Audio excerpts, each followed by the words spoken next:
Good evening. Welcome to the Ad Hoc Site Evaluation Committee. And we are calling the meeting to order at 5:01 PM.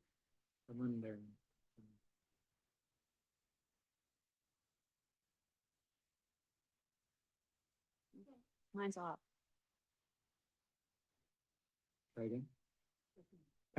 Testing 1, 2, 3. Thank you. Okay, so the first order of business is our call to order, roll call. Chair Karen Askey, Here. Vice Chair Mary Hefty. Committee Member Ronnie Pachitsky, Here. Committee Member Carter Ward, Committee Member Nona Chiarella, Here. Committee Member Jocelyn Gray. Okay. Committee Member Karen Batra. Here. 6 of the 7 members are present at this time. This concludes roll call. Thank you, Emily. And now we'd like to open it up for oral communications for items not on the agenda. Is there anyone that would like to speak?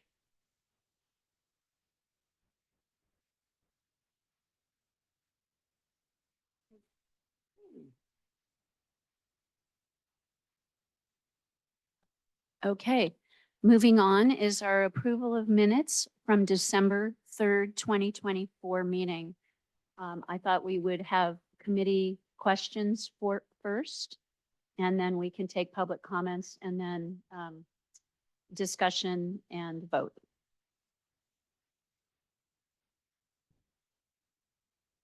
Would anyone like to start?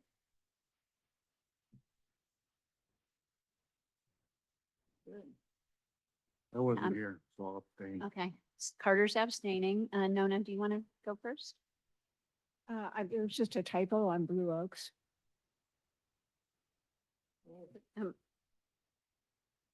Yeah, there's a couple typos under, I was looking under, what is this? 4E2?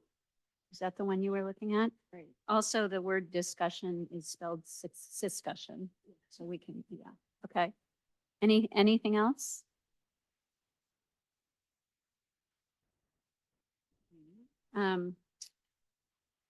Jocelyn, hi, how are you?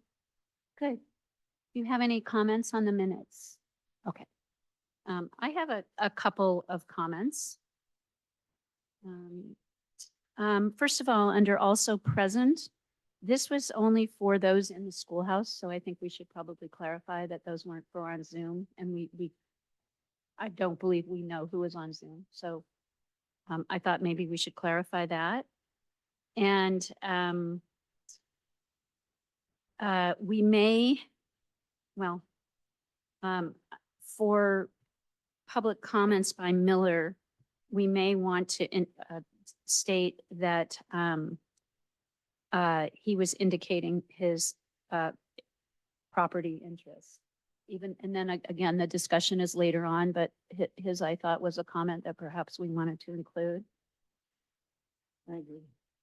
And on 4, E3,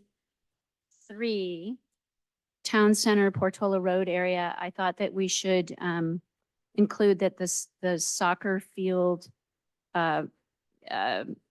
proposal was presented by Karen Batra, because we did that, and that's not clear in here, even though it is, it was in the meeting packet and agenda. The other thing I would do, because we are including the entire Alpine Los Trancos Skyline Subcommittee report with these minutes, we don't need the chart twice in the minutes. There was it happened twice. So those would be my thoughts. How are we going to make sure that they get done?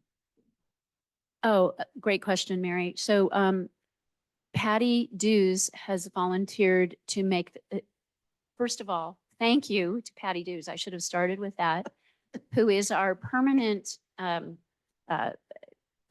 scribe, shall we say.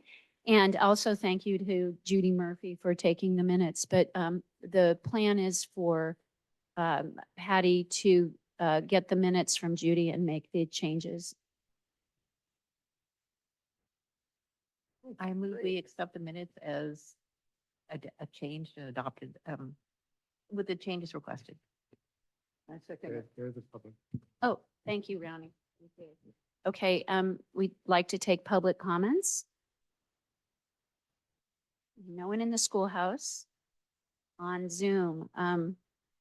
Rita Gomez? Hi, I just want to thank you for trying your best with the minutes because the last meeting, the public could not hear it because of the quality of the Zoom equipment in the room. So thank you for making the extra effort, and thank you for Ronnie for following up with a description of what had happened in that meeting at another town meeting. So thank you for what you're doing. Thank you, Rita. Any other public comments? Okay.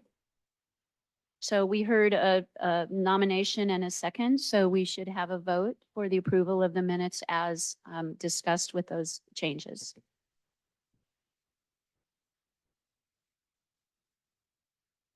Chair Karen Askey, Aye.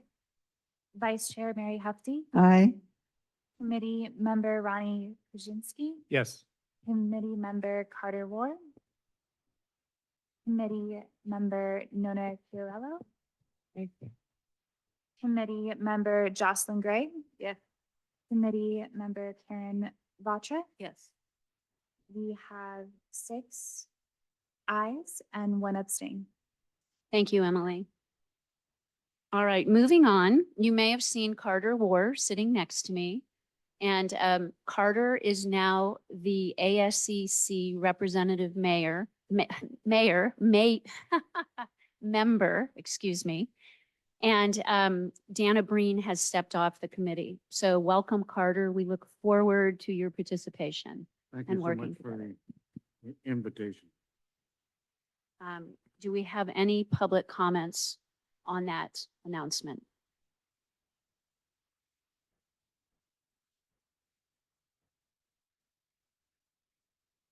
Okay. This is good because both Patty and I have a Parks and Rec meeting at 7:30, and we'd like a hard stop at 7:15. I should announce that. So let's go on to site updates, and we'll start. We're on 4B1, which is the Nathorst Triangle and vicinity. And I know, Carter, you just arrived onto the team, but just wondering if there are any updates that can be shared with the public at this point in time. On, On, yeah, yeah, well, yeah. If Uh, you want me to, do- I, Go ahead. Mary, I'd like you to, take lead on this tonight. Okay, well, I think we came up with a name change that we'd like to make, if that's okay with you, which is the corner, Alpine Portola Corner. And we did some outreach. We did plenty of outreach. Carter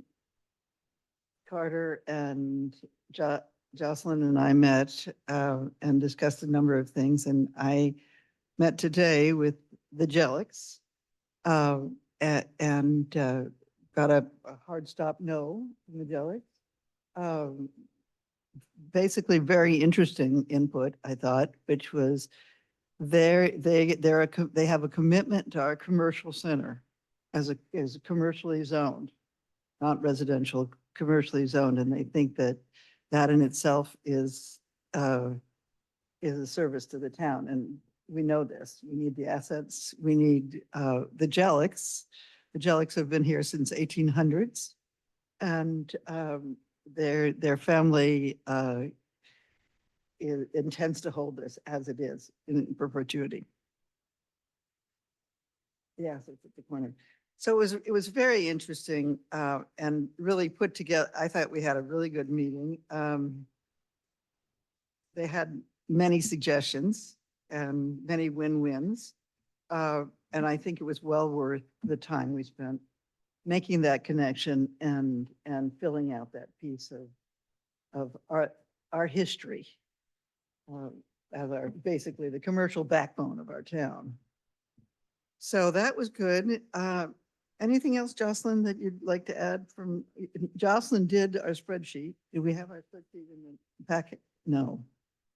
I think we completed it. I set up the template, but I don't really know anything, so I need input from. Okay, You I can will, do- we will, Carter and I will make an effort Yeah. to fill out our parts. Okay, happy to be the scribe. if you Yeah, just need okay, somebody if we, I don't uh, know the background. I'd like to enter myself the discussion that I had, and it was a good one. And we can discuss it further, but see if there's anything else I can report out on that. I don't Mary, think so. just to be clear, the properties that are within this group start at Neely and move towards towards Actually, they- Alpine Road, correct? They start before Neely. They start at the Jellics, pretty much. Because there's two Jellics, The smaller Jellic the smaller property. Jellic property, and then they include the Priory and I'd say they include Georgia Lane too. Okay, So that's how we basically ended up okay. I just dividing things. thought we should clarify that. And it includes the Hawthorns. No, the Hawthorns. Okay, Yeah, got it. Does not include the. okay, but it does include the property behind the country offices, which I can't remember the number of that. Roberts. Country, no, property at the corner of Nathorst and Alpine that it's commercial in the front and it's got the open. Yes, and that's owned by, that, so Thessings. that was all, oh, no, not by Thessing. Depending on, if we're talking about the Pollocks, the country, okay, yes. Yeah. Yes, it includes that. Okay, so it goes down to there. Okay, thank Goes to you. Nathorst. Okay, thank you. It includes Nathorst. Okay. Also, just to let you know, I think we'll go through all the site updates from all the subcommittees and then open it up for comments from, we'll do questions and then open it up for public comments. So next Do, time, we promise we'll have our spreadsheet. Can we do committee questions before waiting to the end? Sure. So are there remaining sites within Nathorst Triangle that you're still looking at or? At the corners, the Alpine Hotel corners? There are. There's some that we haven't, that have been brought up that we still haven't investigated. There are also, some on Georgia Lane that we haven't investigated, that we think we should. Oh, I had said within the Nathorst Triangle, but. okay. Those are all part of Nathorst. We're counting that all the way to Georgia Lane. We're counting as. No, part I of our- got that. I understand that your subcommittee has sort of an expanded territory. I was wondering within the Nathorst Triangle if there were still sites being investigated. No, Okay. that's complete right now. Okay. Because of Roberts and the Jellics and the Thessings, I think that pretty much covers it. Right. Unless you have other ideas, in which case we're all ears. Nope. Karen's. Well, no, said she wants to say so something. just within the Nathorst Triangle, I think what we're calling that triangle, there's property owned by the Jellics. There's property owned by Roberts Market. There's property owned by the Thessings, as well as, Willow Commons and that. And there's also, I think, property owned by another owner. And I think we were, I think you mentioned the Pollocks.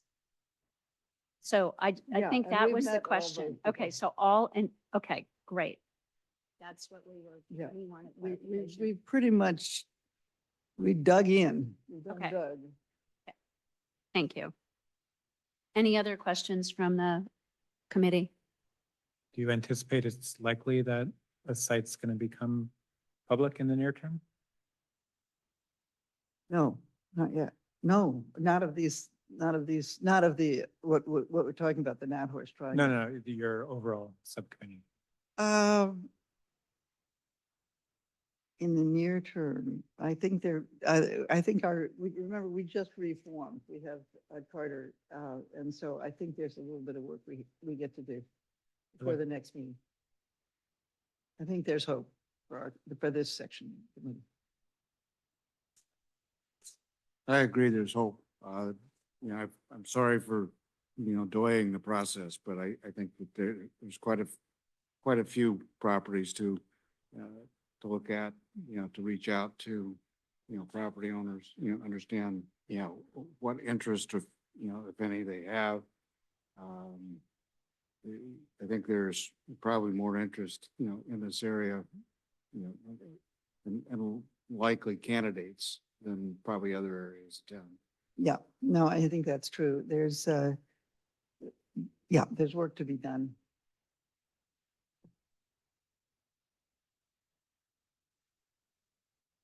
Okay, any other committee questions? There's an area which is what used to be called the Nyland Flats, which the Jellics brought up. So I think I've got to approach that. Nyland Flats? Yep, that's a historic site. But I think it's part MROSD and part, yeah, and part MROSD and part Neely.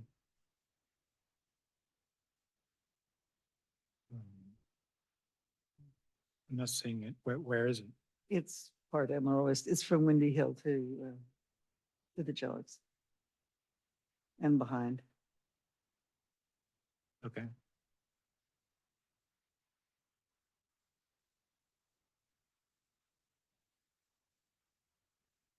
Okay, any other questions, updates for that group? Subgroup? Okay, The Um, Jellics made a very good point, which was that it's our right to talk about properties. It's just courtesy to talk to the owners first. So. And we have spoken to the Neelys to a certain extent, but we need to do more. okay. Thank you. Let's move on to 4B2, the Alpine Los Trancos Skyline Subcommittee.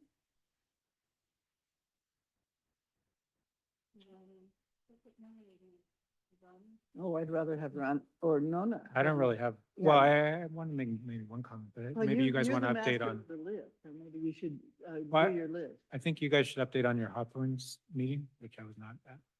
Yeah, we'll do that. If you want to just talk about the list first? Nope. An overview? No? Okay. Unless, I mean, it's mostly not updated. I mean, I guess, okay, from last time, we went through the sites last time. We have not been able to meet yet with the Fogarty stakeholders. I guess you've received no contact back? I got a call saying, I'll call you tomorrow, and Oh, okay. Clara came and went. That was after our last meeting? Yeah, okay. Mhm. So I'll pursue that, but I think that the holidays are pretty tough for people. I will, but I think another call is in order, Okay. particularly as we're finding out more about it. We're beginning to understand it better. In what way? Well, the Williamson Act, I think we can talk about the Williamson Act in the abstract, right? It just occurred to me that if the Williamson Act, if yes, they can build affordable housing under the Williamson Act, but it commits them to the Williamson Act for 50 years. And that's a big financial commitment. But I suppose if it's different lots, it might be, it might be worth it. So I think as mean- we figure it out a little bit more, we can help them with it a little bit. The commitment to the Williamson Act, is that for the houses that are built, that they need to be kept affordable, or is it something beyond that about the property? It's for the entire property. That's why the commitment is so significant. That's it. So it's hard to imagine how we would do it. I think their preference was that we could buy a parcel. So it would be money out. And they may not, I mean, whether or not they would accept, that's the question. That would be the negotiation. Okay. Because that is actually ideal, an ideal location.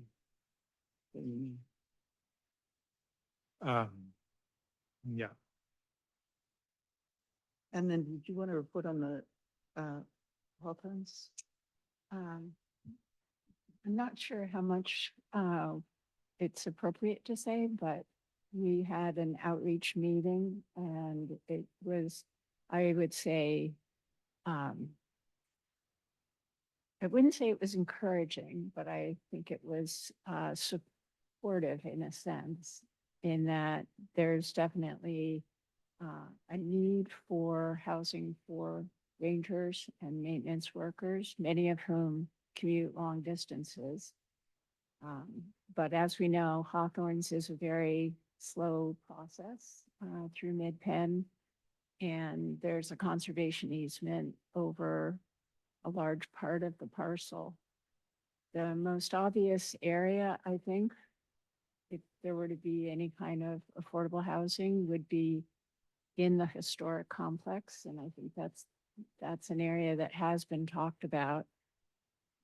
And it is moving ahead separately from the public access question, so the timeline might be a little bit different. But we're very early in just sort of reaching out at this point, and so we can't really see anything yet, except that, it seems beneficial to workers to live near where they work. There are, they would be near schools for their kids rather than having to drive long distances if they lived on Skyline. So, it's really a benefit to the workforce if there's housing there. And I think it actually, just speaking personally now, I think the appreciation of Mid-Penn is huge, but the appreciation of Hawthorns would be even greater in Portola Valley if there was ranger housing on site, just because of the amount of work that's going to take place there and because of the need for parking and things like that. So that's just a personal opinion. And again, we're very early in the outreach. Yeah, and we're making an outreach right now to the executive director, Ruiz, R-U-I-Z. And it just occurred to me while you were talking, all we need to do is get them to do an RFP, right? I don't know. Okay.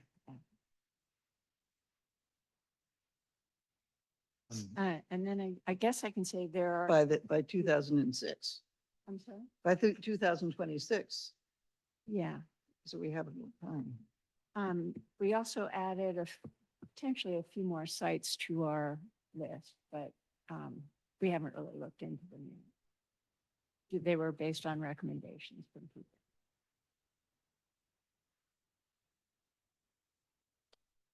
people. On 3350 Alpine, which is the site across from Dorothy Ford Park, there's no real update in terms of our outreach. But I guess as I've been thinking about it, I guess I'm seeing like 3 possibilities for the site. So one is you basically take 50 units from Dorothy Ford Park, move them across the road onto that site. That would, there'd be neighbor impact to consider there. for sure. Um, Another option is you know, develop, let's say, something like 10 units on the site and are not just independently from Dorothy Ford Park, and you know, if we found other sites to take the units off of Dorothy Ford Park. But a third option might be to have a joint development with Dorothy Ford Park and the 3350 across the street, where, you know, this would, one thing that it would accomplish is to reduce the density on Dorothy Ford Park, possibly try to, you know, Yeah, the enable saving trees. the trees. And I think this is pretty similar to a concept that was explored during the housing element process itself, that a possibility of doing a joint development at Ladera Church in Dorothy Ford Park. I believe that there was some staff discussions with Alta Housing about the possibility of that. And there was also like the gateway concept that was put into our general plan and housing element, which, you know, is basically to have like, to enable some kind of combined development along the Alpine Road Gateway. So that would potentially be consistent with that. I guess referencing Martin Miller's comments in our last meeting, I'm not sure that he would be supportive of either. Well, he in his comments, he said that, you know, he didn't think that high density was a good idea, and he might see 10 units on the site. But if it was something like there's still 40 units on Dorothy Ford Park and 10 units on 3350, I'm not sure if he would be supportive of that. Yeah, I think that's. It would just be a question of.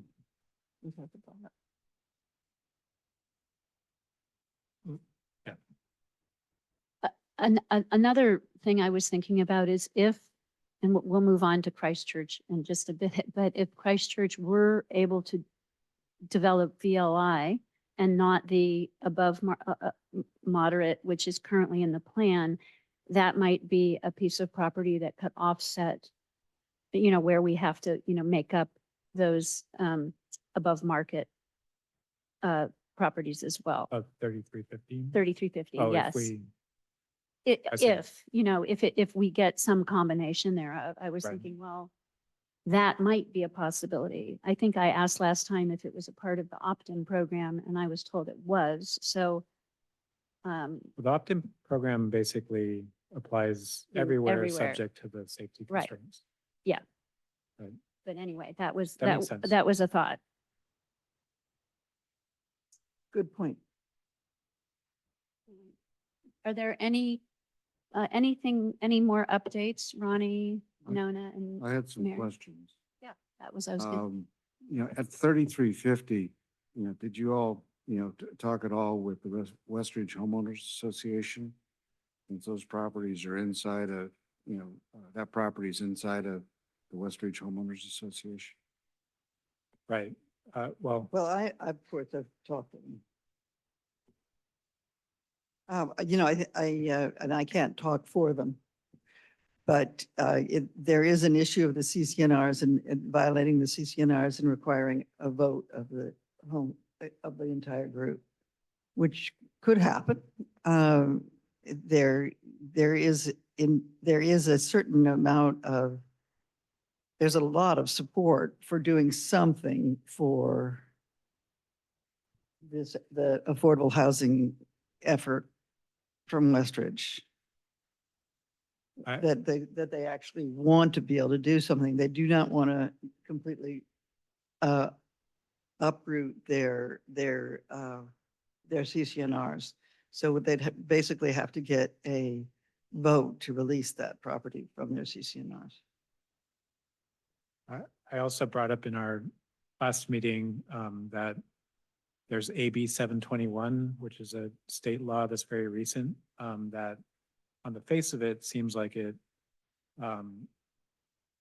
allows for 100% affordable housing development, even if there are CC&R restrictions. if there's 100%. So they'd be aware of that. But, you know, of course, I don't know the legal details if that applies, or if or how exactly that will apply. Our goal is to do this smoothly without having to, having everybody cooperating. Would be, as always, ideal, but that particular law does support the idea that it would be worth the while of the Westridge people to remove it from their system. In order to be At able least to for show good affordable faith development. for 100% affordable housing, which is sort of not your, would that be 1, 2, or 3 of your options? Any of those options which, you know, have more than one home on the site. So back to that slide, was it, yeah, is that actually the Miller's property? Oh, it Yeah. really is directly across from the pier.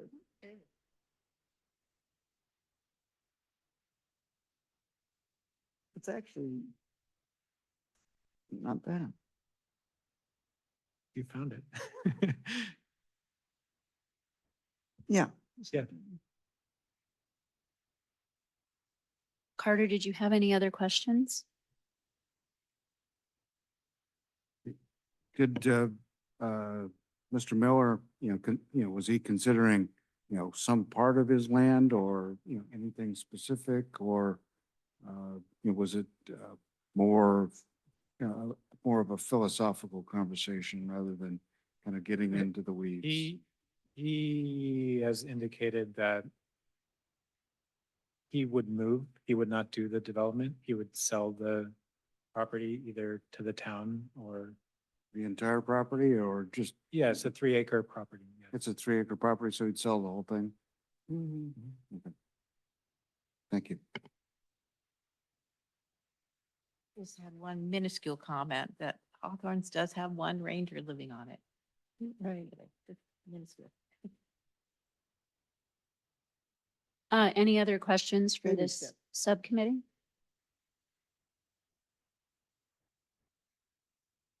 Okay.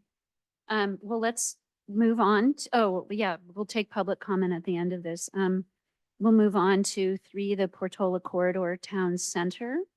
And in the agenda packet, we did include our template. And just real quickly going through this and actually, Emily, can you bring that up, please? Okay. First on the list is Christ Church, in which they came and spoke last week, and there is no update there. They indicated that it will take them a couple months to really figure out what they can do and what they want to do. So they're definitely still on the list, but there is no update that we can provide. The next one is, we've talked about the soccer field, and there was a public comment in our last meeting concern about the adult soccer leagues and that we hadn't factored that into the proposal. And we wanted to share with you that we found out that the adult co-ed league plays on the town field Sunday mornings, and the men's league plays at Rosati's on Sunday mornings. So that, and there are 2 seasons, one in the fall and one in the winter. So we just wanted to follow up and let people know we did look at the adult leagues to make that as complete as possible. Karen, do you want to add anything to that? No. Okay. And then the third thing that we have on the list is something we included in the agenda packet that actually Carter was on this previous committee that looked at it, is just looking at the substation. And I know that this had been looked at or just, shall I say, brought up in previous housing element committee meetings. And it was very quickly, in my opinion, dismissed because there's an easement into El Mirador, meaning there's ingress and egress, which there is right now. And it was said that it was very challenging, but there was no specifics of what those challenges might be. And I thought it requires a little bit further research to better understand that, because all of these properties we're looking at have challenges. Let's, let's be realistic. So I think we need to dig a little deeper to better understand that. Carter may have some more information on that.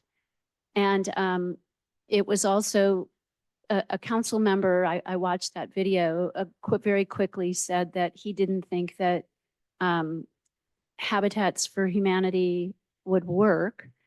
And then it was dismissed. And so there was no further discussion. And I just feel like we might want to look at those smaller unit providers and see if there is potential there before we give up on it.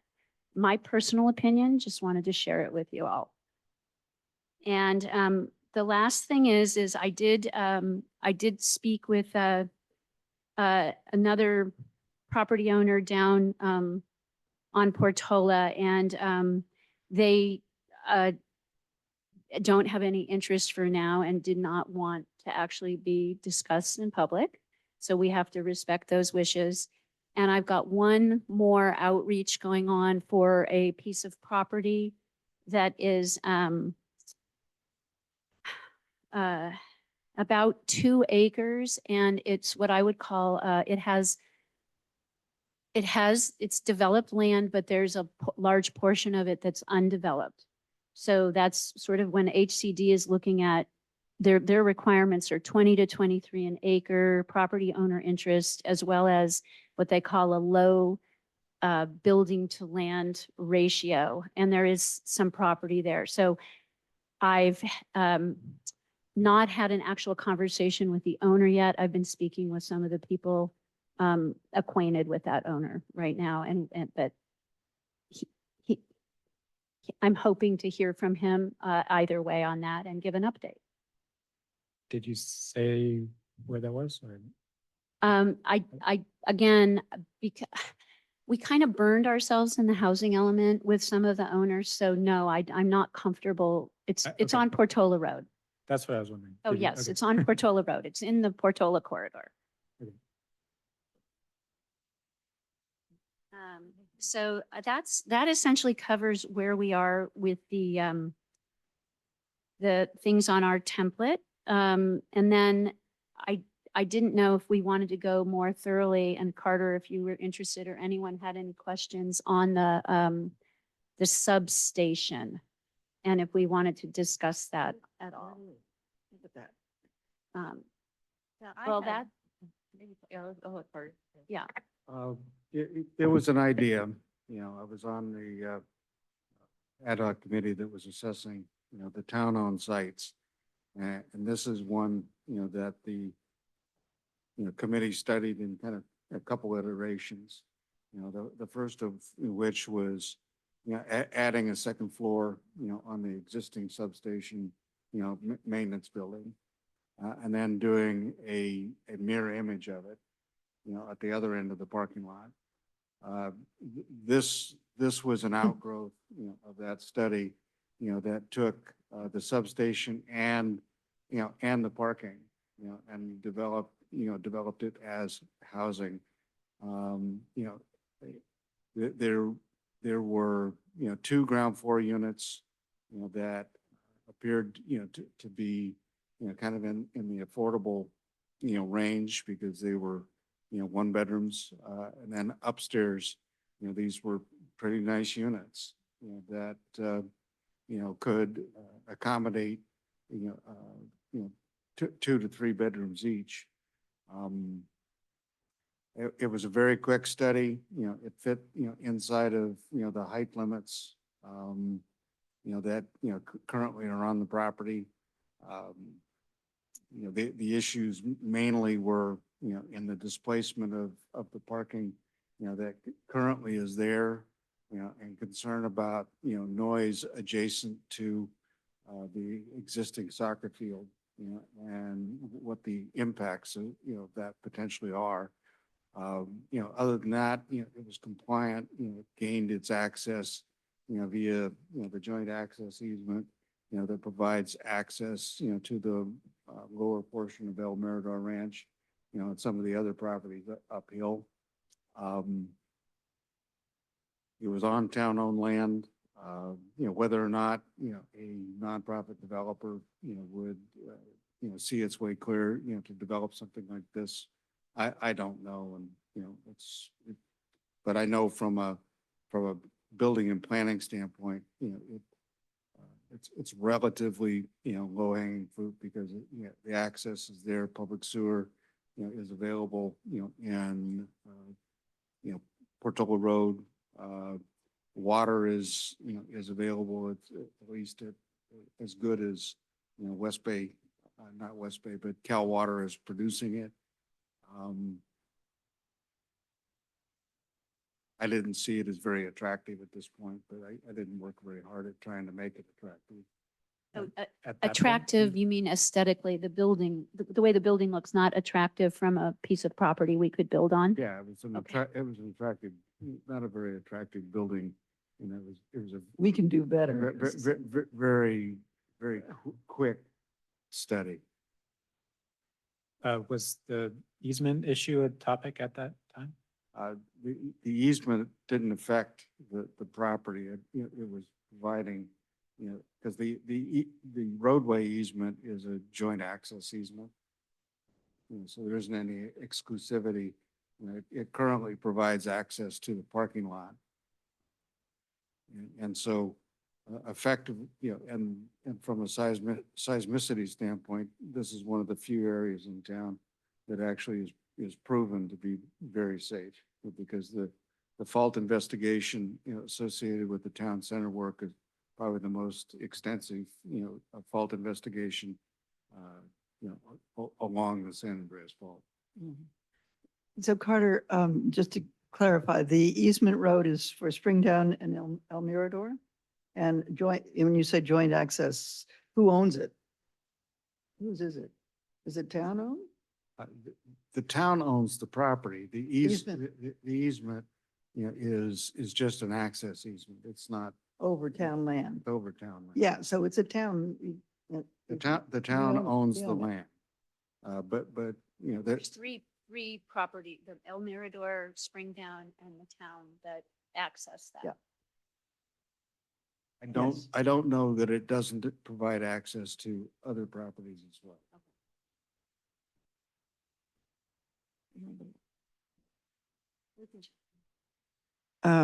Okay, thank you.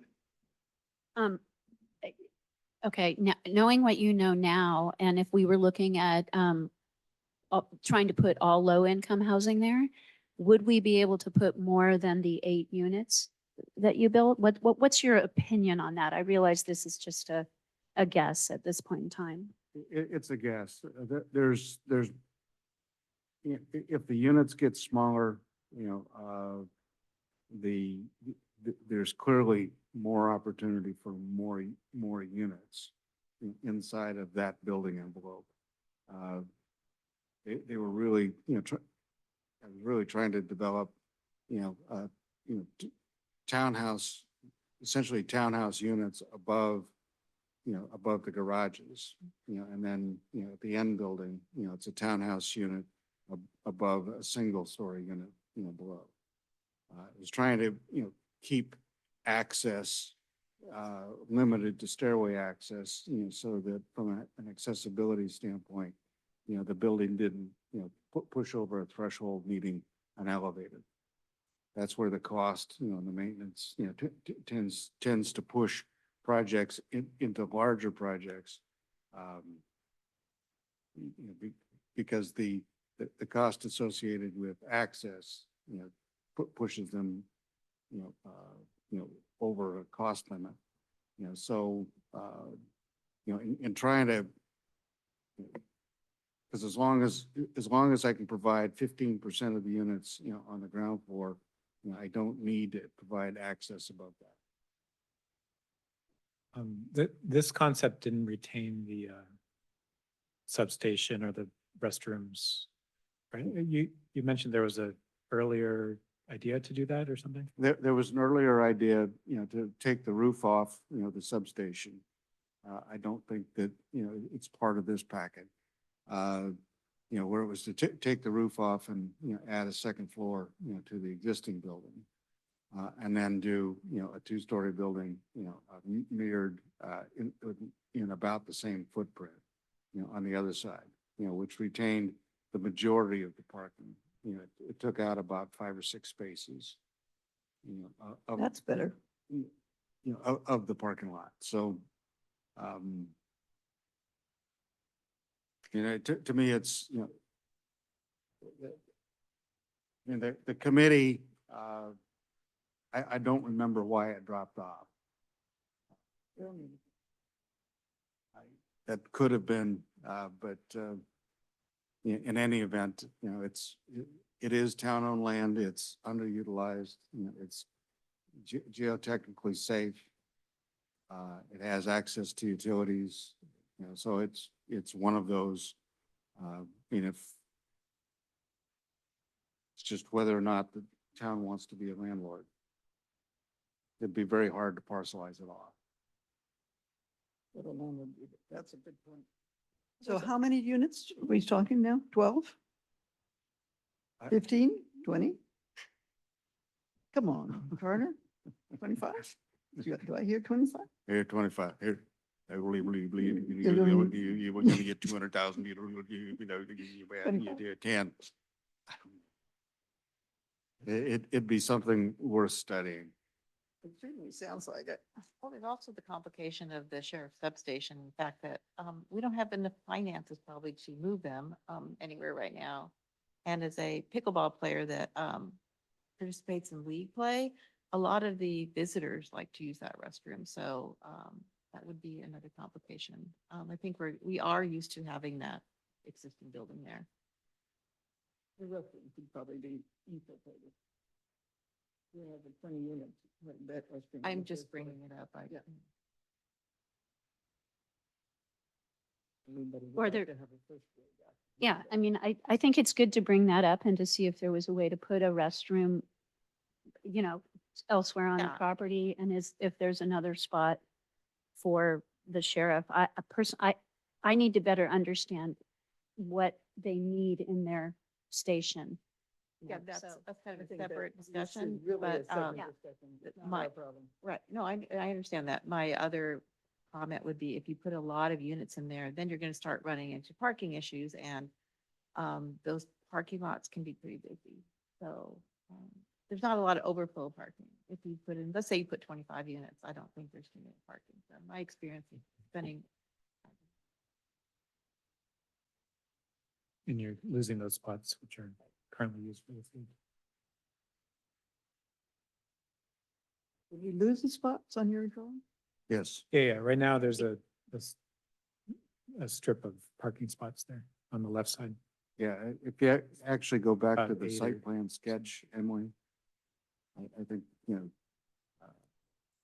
That one, that's looking good. I think there was a site plan sketch. I think there's about 5 or 6 Maybe it's spots not to the, included. if you're looking at the soccer field to the left of the substation. I guess 8, it could be. Oh, you think it's- okay. There's always these, I don't know whose vehicles, the sheriff or someone has vehicles that are typically blocking a couple of spots, but then there's another 5 or 6 that are open, I think. I mean, Ye- none of these are going to go in without parking problems. I agree with that, but I do think that we need to address it and look at what could we do, because we know that we're running into parking issues in all of town. Yep. Okay. Any other questions about the substation or comments? Okay, I guess Oh. I have kind of a general question, as to, as we talk about these sites and we try to evaluate these sites and make recommendations, there isn't going to be a perfect answer. There's not going to be one, that solves, all the problems all at once. Unless we get, lucky with one site that's big enough to handle and, could be, the site that has the 20 to 23 and, it is, 2 to 4 acres in size. I'm struggling with, kind of trying to prepare myself, for how to decide and how to make recommendations. you know, I see, you know, the kind of decision-making and voting, you know, matrix. But usually those kinds of, you know, matrices, you know, just give you the least worst solution, you know, instead of, you know, really working towards the best solution. You know, so I'm wondering if there's a way, you know, within, you know, our committee structure, you know, to break it down so that we could do kind of like what I typically would do is, you know, mark out the sites, you know, all of the sites, you know, rather than trying to parse them out into, you know, into groups and say, okay, let's pick one, you know, and focus our outreach efforts because it solves all the problems all at once. You know, and I think there is one that solves all of this round of problems, you know, for this, you know, amount of arena very quickly. You know, and it's probably big enough, you know, and in a situation that it could garner the kind of, you know, nonprofit funding, you know, that, you know, you could make some hay with. You know, and so I'm frustrated around the structure and privacy and, you know, who can talk to who, you know, outside of the meeting, because to me, these are tough and very sensitive kinds of questions that we've gotten ourselves in a bind, you know, about, you know, talking about other people's land, you know, without them. But I think there's some level of planning, you know, because if we look at all of them, we could, you know, we could spread our efforts so thinly, you know, that we can't cover them, you know, adequately. So, I'd like to entertain some way of, you know, getting our heads around, you know, more of a focused effort. I'd like to maintain kind of the broader range of, you know, of looking at sites because, you know, I'm anticipating, you know, the next arena and the next arena and the next arena, you know, so, you know, having some level of forward-looking planning, you know, is going to make sense, but I'm just, anyway, I just wanted to introduce that. It's not on the agenda, but, you know, it is. Yeah, I do think that we'll address that when we get to the next thing. And I think, so keep your good thoughts, hold them. But you mentioned one thing that I do want to go back to that was site specific. You said, I think there is one site that we can achieve all of this with. And I'm just wondering, Which of our pots it's in? I was wondering what you might be referring to. And which would have, Not known as nodding, so I wasn't the only one. we all want to know which pot it goes into. I think it's the, you know, the upper cul-de-sac area of the Sequoias. You know, it's geologically stable. It's got, you know, good access. You know, it's an affiliated housing site, you know, that, And it's in our pot, so it's already kind of in the pot already. it's on our list. But it's, I think the focus has been on another part of that site, you know, that probably is more problematic, you know, because it displaces parking and, you know, and is more visible. Yeah, and I think, anyway, Great, don't be frustrated. I think it This could, is perfect. I mean, I think if, you We're all know, set. if we could somehow figure out, you know, the financing issues and the, you know, the ownership issues and the management issues, you know, it could do all of that because, you know, that community is supported by, you know, a very large population of employees.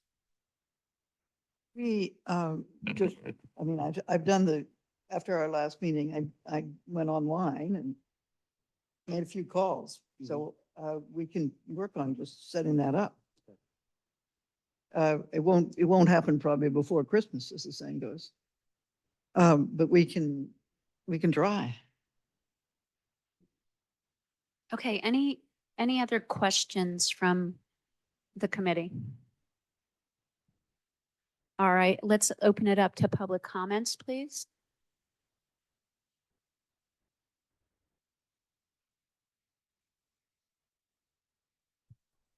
Hi, this is Dave Cardinal. A few thoughts on various topics. First of all, thanks. I think this is the most serious digging into the sites we've had, which is wonderful. On Fogarty, it sounds great, but a couple concerns. I don't know why we would buy property to give him subsidized housing for his workers, or their workers, I guess, at this point. So if they want to do it, I think that'd be great. But I don't see us doing that. Also, I'm kind of curious. We spent 4 years quibbling over whether the Stanford Portola Terrace people could evacuate safely. And now there seems to be some enthusiasm for putting a bunch of housing on Skyline, which I'm not opposed to, but I don't see how the people who object to putting housing right next to Ladera and Alpine can claim that putting more people on Skyline is going to be safe, but I'll defer that. Also, I don't see any evidence that the Westridge HOA has ever actually done anything to encourage affordable housing. The Ladera Congregational Church has been fighting with them for a year, and they're having to hire lawyers, and it'd be a stroke of the pen for Westridge to cut them loose and let them build their houses. So I'd love to see any actual evidence other than mouthpiecing that they actually care, which I think would be good. Also, I was really excited to see Carter's 2019, I think, drawings for the town center sheriff station coming back around. First, the sheriff station is kind of a train wreck, and we, as part of our deal to get a discount from the sheriff, promised $650,000 of renovations to make it a real thing. Obviously, that didn't happen. It's not going to happen. I don't really think they would care if you bulldozed it as long as you provided them an office somewhere else. If the bathroom's an issue, again, that's on our nickel. I don't think it's a ton of units, maybe less than 10. Realistically, last time it was rejected because of sight lines from Portola Road and shade on the soccer field and noise and et cetera. But it's no substitute for if we did, the soccer field would be much bigger. But either way, I thought the parking lot version there was really good. So thank you. Thank you, Dave. Is there anyone else?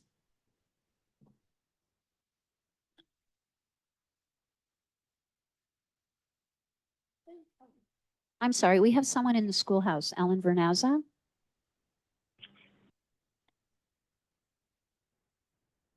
Just a quick question, as far as parking, on the El Mirador side of the soccer field, how big of a setback is that? The back side of the soccer field, how big is that setback? I don't remember. It looks like it's about 25 feet. Is that big enough to put some parking spaces on? Probably is. The other place, would be on the other side, toward, Emily, if you go down, other way, there you go. On the south, south edge, towards the ditch. Mhm. There's some opportunities there. That ditch has a name. It's, Booze Creek? I think it's Bozo Creek. Oh, Bozo Creek, even better. Bozo, Maybe it's- it was a bunch of teenagers. it's Bozo Gulch is the name of it. Bozo Gulch. It just seems though we could make up the 6 or 8 parking spaces that we would lose easily on the side of the soccer field, even if they parallel parked over there. It seems to be room enough. Thanks. Thank you, Ellen. And back to Zoom. Is there anyone else? Phone number ending in 7562. Carolyn. Good evening. This is Caroline Vertonghen. Thank you so much. Let's see where I would start. The sequoias, I brought it up, and at one point, I thought they were interested, and then we did a lot of fire mitigation to clear that parcel. So, Fogarty, why not? Skyline is a different issue than Portola Valley. At least you have 92 to escape. And then to go back to the, and don't forget the proposal from Carter. I don't know why it stopped. It might have been for parking, but if we can schedule, if you schedule the games appropriately, I don't see that would be really a problem. And then to go back to the soccer, I appreciate that you looked at the schedule, but don't forget, it's not just adult leagues. It's adult leagues AYSO. We have a shortage of fields everywhere in the Bay Area because of parking and because of well-maintained fields. And don't forget, it's also practice and games. So it's not just one weekly game. I hope you will consider that. And I'm mentioning that, the Bay Area has an increase in diabetes, an increase in mental health. They don't seem to solve it. Increase in whatever. But physical activity is the real cure to that. So I hope you will consider that. We want a healthy community, and it's not for only for the young, it's for every age, just like pickleball, tennis, whatever. We want a vibrant, healthy community. So thank you. Thank you, Carolyn. Anyone else?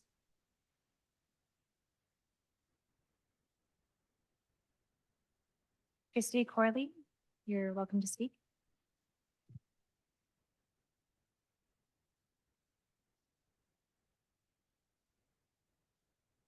Hello, thank you for taking my comments.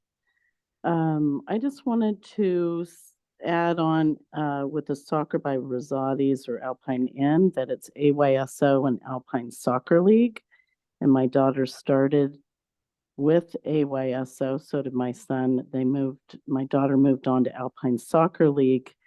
She then moved into, high school soccer and ended up playing in college. So, these kids start things that they love for the rest of their life on these fields. So I really want to protect the fields in the best way possible, because that's how our families are growing and learning and still play as adults.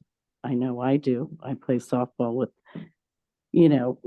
at Portola Valley for 15 years. So with my family growing with us. So it's so important, these fields. And I do want to say in playing softball at Town Center, we use that bathroom all the time because it's close to the field.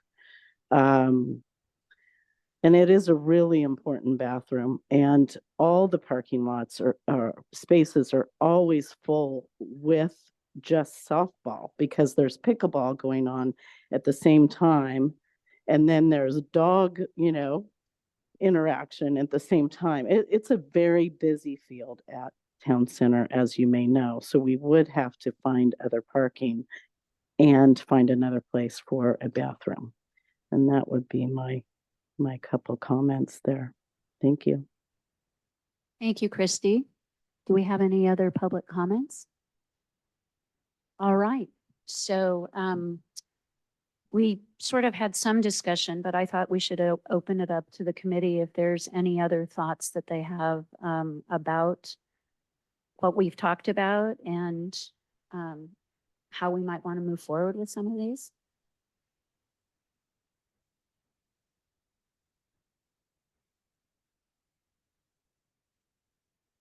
Well, we have a pretty good list right now. We I do mean, have, we do have a good of list and we to-do lists, have some too. options and we have some research that we need to go back, but I want to make sure that we have a robust conversation when we have the opportunity. Because we don't have the opportunity except for every 2 weeks. Well, I would suggest that that our little group should divide up Sequoias and Victor over that somehow. So that maybe that's something we could assign Jocelyn to looking into some more about the leadership of the Sequoias living and who we best talk to. So it'll be a cold call for all of us, so to speak. So what's the concept there? The housing would be like for employees or expanding the facilities or? It could be a combination of things. The Sequoia's most recent additions, were duplex units, that were provided a little more space, a little more function, for, and some additional tenants. The majority of the original apartments were quite small, in the neighborhood of about 300 square feet, per unit. Of the affordable housing? No, Okay. the original Sequoia's, apartment units, were all about 300, square feet per unit. It was based on, taking their meals, essentially 100%, in the, common dining room.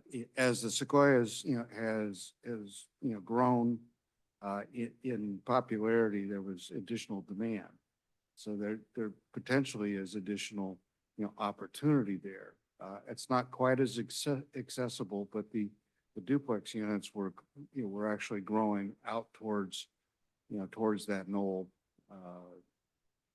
with the latest, project. So to me, there's an opportunity for, market rate, functional units for, for the ongoing senior living experience. But there also, there's an opportunity for, employee housing. The issue there is to, how to try to figure out how to program that, sort out, what the need, what the need is versus the perceived need. And then figure out how to organize that, but, from a land, an access utility, the facility is in pretty good shape, to support the kind of housing that I think, would be frankly more, conducive, to, answering, housing needs, specific to an affiliated property. Yeah, and one of the things I do want to point out is the Sequoias are in our housing element for a total of 23 units, 5 moderate income and 18 above moderate income. So that is something, as we're looking at maybe more opportunity there, we do need to keep that in mind. Is it on that land that Carter's talking about? I It's kind of like not. I don't know. That's something that needs to get explored. The housing element doesn't, the housing element itself doesn't specify where on the property that the housing would be. Where it had been discussed and, where I think the majority of people believe it to be, is near the Bowling Green, kind of around Oh, really? the swimming pool. It's the flattest portion of the property. It's, very, very accessible. But it's not, and it is, been seismically, proven to be safe. How is that possible? I thought that was where the San Andreas exactly was. No, it's, that's the reason that's the reason I bring the maps wherever I go. That's good. Oh, yeah, I mean, what's really appealing to, about that is, I was looking in San Jose, or I was canvassing in San Jose, and there's communities that have a small unit for the resident and a small unit for the employee of the person who, the caretaker, or the person who's in the other unit. So that, and that could be your very low or your low income, and it might fit in with the Sequoia, again, something to talk to the Sequoias about. Whether they want to support such, such notions, because we talked about it with, previously with other properties, having that kind of unit. So for those of you who have been around for a while, is there somebody that was at the Sequoias that worked with the town on these existing 518? The 5 moderate and 18 above, because it seems easier to go back to somebody we've already been having conversations with about development rather than trying to just write but I just don't know enough about these things. Who put that together? I think that was probably Laura Russell. Yeah, she was the last full-time planner. We could go back and ask Adrienne Smith. She's out on maternity leave, but she was involved in the housing element process. There's not a lot of continuity that we have right now. But, and I don't know, Emily, if you can comment if Adrienne would be available for an email, kind of thing, because she is on maternity leave and we need to respect that. I'll inquire with Terrence to see if it's feasible. Reach out to him. But, and sometimes it's good to have a new approach anyway. Doesn't hurt. Yeah, and I do know in the past, I've heard many Sequoia residents actually want to support workforce housing for the Sequoias. So I think the concept is right. It's just we do need to explore what's already here and what they're thinking.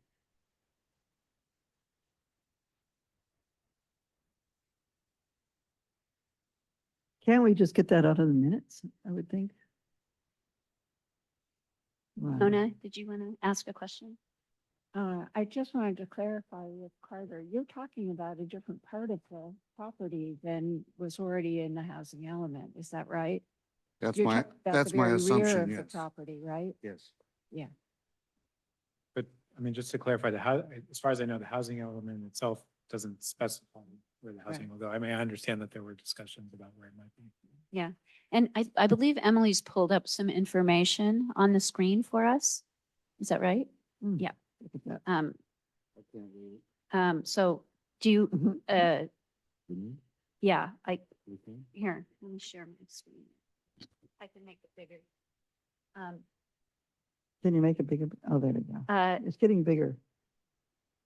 It's a miracle. Well, it says, it's under Program 2 affiliated housing. The town will continue to work with the owners of these 3 properties, of which the Sequoias is one, and encourage housing to be built on the sites. 11 additional housing units are approved for the Priory under the current master plan, of which 7 units would be for households with moderate or low incomes. The Priory has indicated they intend to construct the units in phases. That says be built by 2022. Okay, the town has also started discussions with the Sequoias to encourage employee housing at the site, and they are moving forward.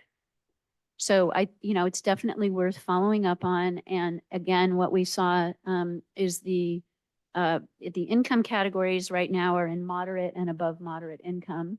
We know Christchurch, all 6 of theirs are in above moderate income, but they are hoping they can do VLI or low income housing, affordable housing. So it's definitely worth exploring. What is the date on this document? That's our housing element. That's the old housing one. I Um, don't think that's the current.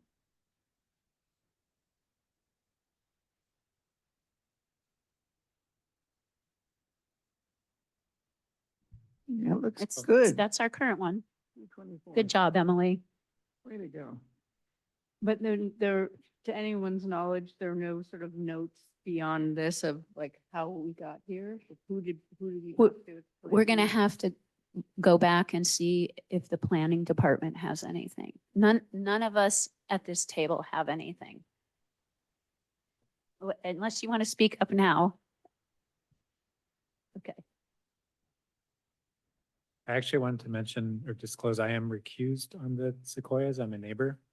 I think it's okay for me to be in these sort of informal discussions. We're not voting on anything. Exactly. Thank you, Ronnie. Okay. I think we Actually, should, it's been helpful, I would say, in the discussions. When I've had discussions, I just say, look, we're really short-staffed. We're doing this as amateurs. They've been receptive. People have been willing to talk who wouldn't necessarily, if you were in the planning department. They'll just say, well, okay, this is where we are. This is what our finances are. This is what we can do. They're less threatened by somebody who's just doing it as a volunteer. okay, let's move on to item 4C, and I'm going to say they're combined now, 4C and D. And Ronnie and Karen have put together a presentation for us. And for those of you in the public audience, the agenda packet that came out on Thursday evening had Ronnie and Karen have modified that and have a new document to share, document draft. And that's also on the website. It's under supplemental materials associated with the agenda package.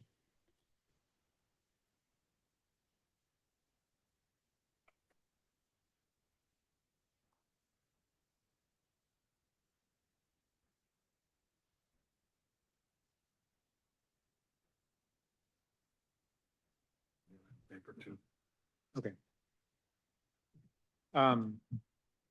Yeah, so this is a proposal that we prepare a report for the town council, sort of in the near term. I mentioned targeting like mid to late January. And the contents here are pretty much a rough draft, if you will, of what I think that report could be. And yeah, after I submitted the initial version, Karen Vatra and I worked together to reconcile what I had with what she was thinking as far as the site evaluation criteria, as well as some other aspects of it. And I guess, I mean, oh, how did that move? Oh. Okay. We've talked about potentially going to a May timeline, and I mean, this isn't trying to cut that short, but at the same time, I think we had like an initial kind of charter of basically 26 sites that the outreach subcommittee had come up with. And I think we've actually made a lot of progress in like understanding where we are in terms of those sites. So I think it would be useful to sort of report back that, call it interim status. And then also, I think it'll be useful, to not kind of operate open loop for 5-6 months until May, but to sort of get feedback from the council on, how they feel about either the sites or our process and what we should, do going forwards.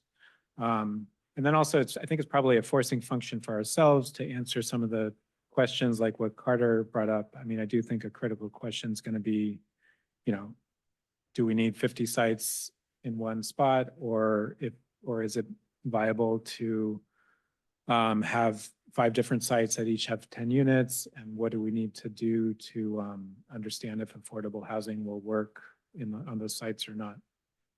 So, okay, that's kind of the background, and then I guess I'll go through it. Try to be relatively quick.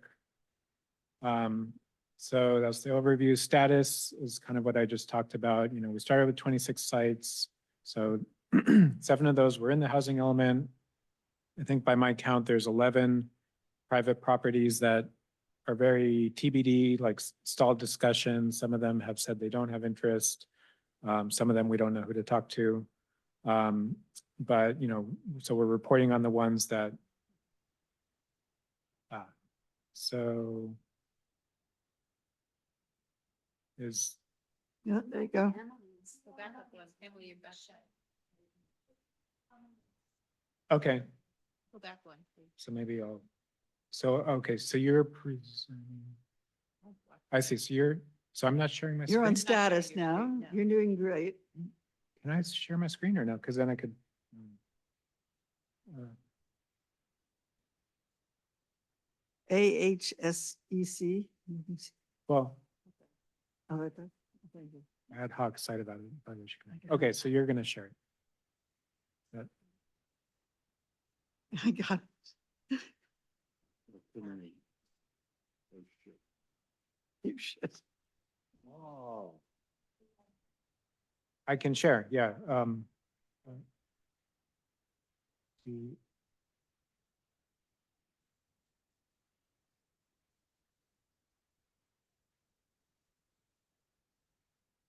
Evaluation Committee. AHS.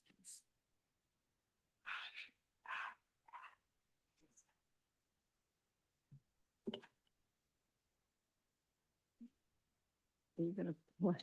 You're gonna pass? Okay, maybe you share. I can't do it, I need to change the permissions. If you share it, that'll probably be easiest.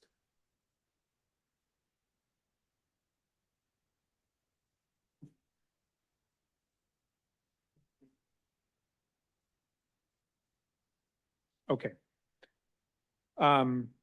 Okay, so yeah, in this report are a couple of the housing element sites and then new sites. And these include some of the sites that were previously evaluated by the ad hoc housing element committee, and then a couple that are sort of brand new. Okay, next. And then the last bullet is, you know, I think new sites are coming up, and so we're continuing to sort of explore new opportunities, and we'll probably continue to do that. But this, I guess, is focused on a snapshot of what we started with. So these are the sites. Next slide. So 3350 Alpine Road, the one across from Dorothy Ford Park. I talked through this earlier. So it's about 3 acres, relatively flat. Probably the town or a developer would need to buy the property and finance the project. The owner is supportive of around 10 units on the site. Might require a lot split to get that density. And then, you know, I mentioned an option where you could combine this with Dorothy Ford Park to distribute the density as consistent with the gateway concept. There's impact on neighbors to consider. And, you know, there's the Westridge CCNR's issue that AB 721 may or may not apply. Next slide. This is 19501 Skyline Boulevard, the Fogarty property. So it's large, varying terrain, but, you know, somewhere on that site, I think you could fit quite a few units. The owner has expressed interest in farm worker housing. I'm not sure if we have their desired unit count. And then we had some discussion about the Williamson Act that may, I guess, either help or also be a constraint on what they have to sign up for. It does have independent evacuation routes, and yeah, currently the smallest parcel is 13 acres. Which is, which one? Which one is the 13 acre? I don't remember, I looked that up, but. No, no, probably does. Probably that top left. I don't know. The top left, yeah. I just put that in because the It's point along being that Skyline. it would The- require a lot split probably. Yeah, you had added the comments about the lot split, which I don't think that's the big blocker. No. I Yeah. just, it's a minor point. Yeah. The parcel that makes the most sense is the one on the, Is it, which is which? of that, of those parts. Right, the left corner there. Yeah. Southwest. South.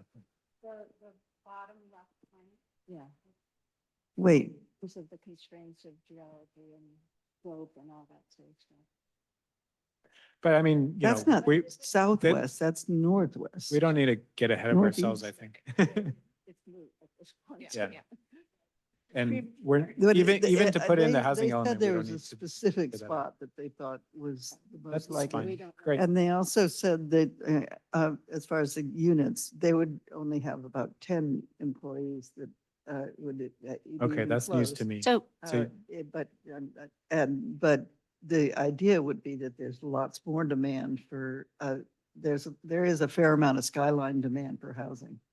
um, But we I mean, need I to know this resolve these because of question marks. Alice Restaurant is always looking for employees in housing, and I mean, I've talked to a lot of people up there. There's need for worker housing. Chair's trying to jump in. So excuse me for, one of the things I'd love to do is for Ronnie and Karen to be able to get through the presentation, and then we'll have committee questions and a discussion. Right. Thank you, Mary. Sorry, I don't want to, I Uh, know you're excited, but I think we should follow that process. No, I'm All right. on it. All right, thank you. Next slide, please.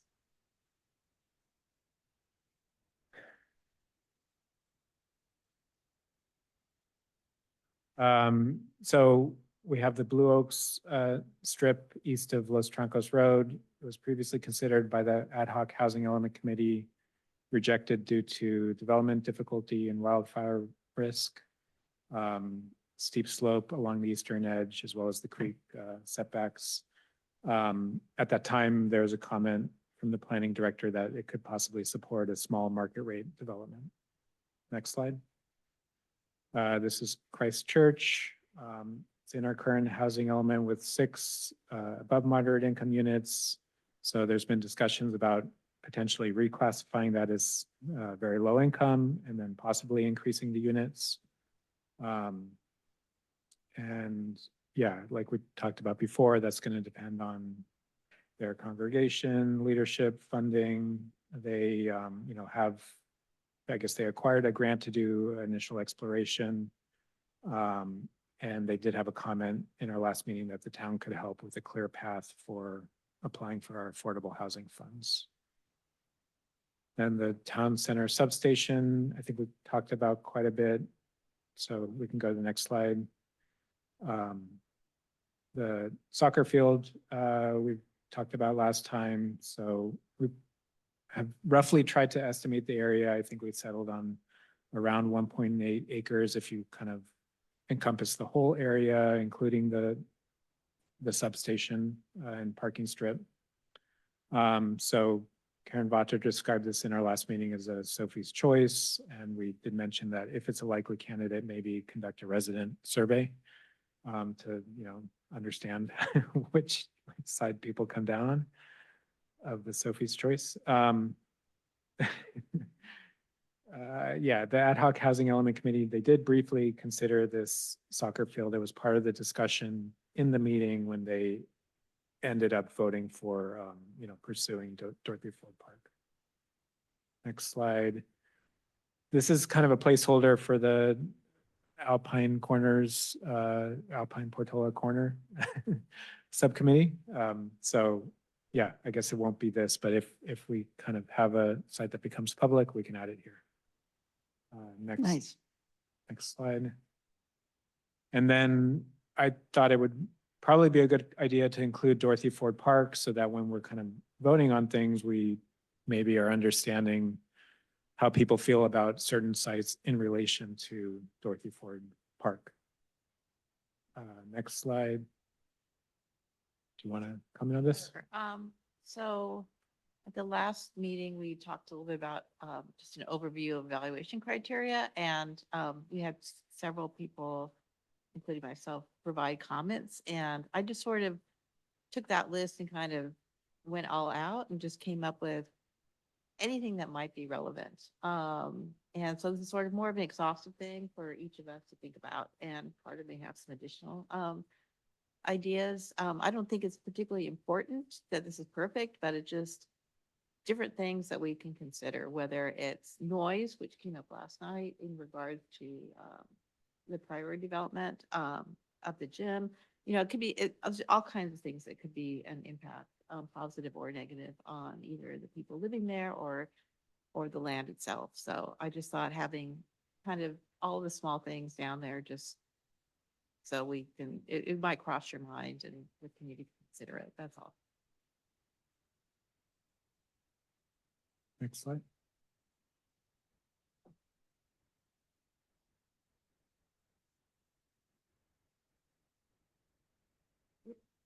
One more. I guess I can speak to this also. So this is the voting process that we discussed in the first meeting that we used during the Mid-Penn Hawthorne's POG. And I thought it was quite successful. And this is one of the more controversial votes. I think it was about bikes on the trail that connects into the ranch. And it's sort of a scale system, and we talked about this before. But I also put on a column there for kind of the simple version, because some of these things, it's kind of like a gut feeling in the end. And so I thought the simple version would be helpful.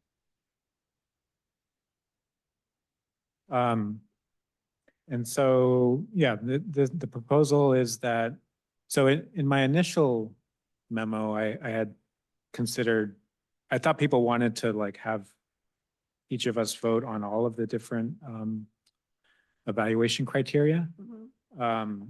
But that's like a lot of voting and probably not super useful. So Karen Batra and I aligned on this being more useful, basically just an overall recommendation on, well, each of the sites, and there's a couple other questions that I have proposed and that we can add more. And then, you know, basically each person would use that rating to vote between 1 and 6 on each of these recommendations. So yeah, just to go through them. So, you know, I think that the first one is this question: should our committee focus on a single site for 50 units? Should our committee, second one, should our committee focus on, let's say, 5 sites for 50 units, something like 10 units each? And then do we believe that private sites with 10 units are actually viable for very low income development? And there I would not include like farm worker housing or churches, but you know, I think we've talked about at least a few, you know, basically private properties. And so if we had several of those, is it going to be possible to develop them for very low income? And then we get to the sites. And so like for the first one, I did break it out into those 3 options. The 3350 Alpine Road, I think we could, instead of just like having one vote assessment on the site, one recommendation, like separately say how each of us feel about putting 50 units on the site, number 4, or number 5, 10 units as part of a joint development with Dorothy Ford Park, or number 6, just 10 units on the site, independent from Dorothy Ford Park.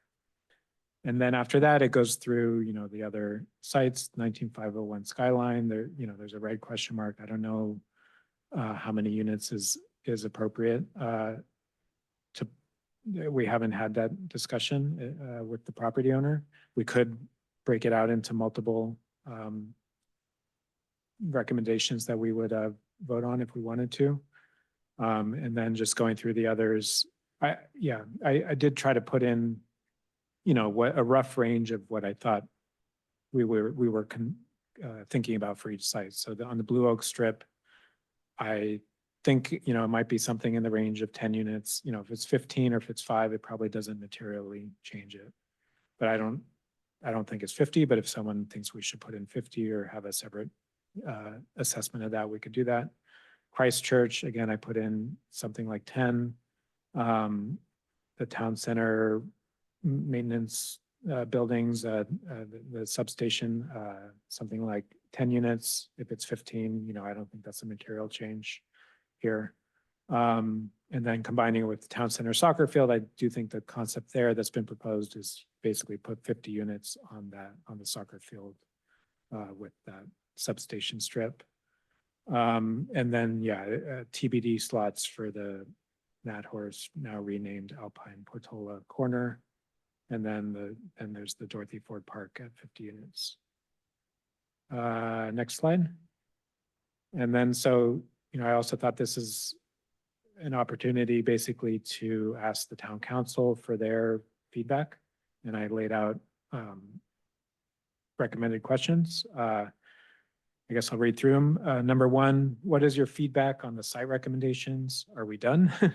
Or what more would you like to see for these, specific recommended sites? And then again, these questions, would you like the ad hoc site evaluation committee to attempt to find, oh, that's a separate one. Would you like us to attempt to find new sites beyond those identified by the town council sunrise provision outreach subcommittee?